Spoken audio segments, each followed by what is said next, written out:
So Daily Mail comes out and says, the Rings of Power, no turkey, however bloated and stupid, could ever be big enough to convey the mesmerizing awfulness of Amazon's billion-dollar Tolkien epic.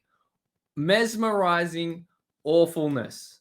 Oof, that's gotta hurt. Rating, 1. A 1-star rating. Get wrecked. This is a disaster dragon. Plucked, spatchcocked with a tanker load of Paxo stuffed up in its fundament.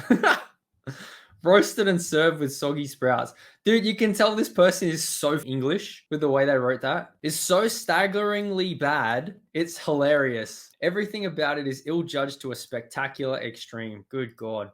Cliche-laden script. That's what happens when you got to write your own scripts and you can't use what the book says. Dire acting, laden pace, sheer inconsistency and confusion as it lurches between styles. Where do we start? Like, who would want to like this character when you look like that? Such a colossal investment, even for Amazon. Industry rumor says the brand is gambling its entire future as a film production company. If this show fails, say insiders, executives could be forced to shut down Amazon Studios.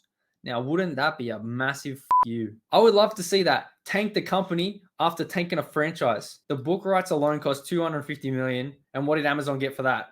This is not a remake of Lord of the Rings or The Hobbit. It's a prequel based on the appendices from Lord of the Rings. So a bunch of footnotes at the end of his Rings trilogy. Yep. Chronicling millennia of turgid historical fantasy. Magnificent visuals are meaningless if nobody knows who the audience is meant to be. It's impossible to guess whether the Rings of Power is meant for children, hardcore fans, definitely not, or general viewers, because it fails them all. So it has no idea what it's doing, apparently. One fight sequence features Elf Princess Galadriel in acrobatic action against an angry troll. Oh yeah, that's in the trailer. Who pops up from offstage like an adversary in a D&D board game. Ha! A bloodless blow. So that's where they're saying, is it for kids? Because there's no, like, downplaying the violence. But the violence is as brutal as anything in Game of Thrones and something else. So it's like they don't know what they're doing with this show. Entertainment Weekly has done all of these articles on Rings of Power. How it crafted a new Middle-earth. Inside Lord of the Rings.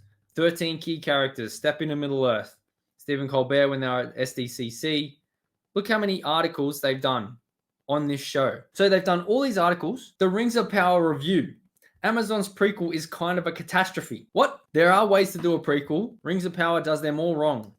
It takes 6 or 7 things everyone remembers from the famous movie trilogy, adds a water tank, makes nobody fun, teases mysteries that aren't mysteries, and sends the best character on a pointless detour. Who wrote this? Yeah, good on you. This is where the veil comes down now.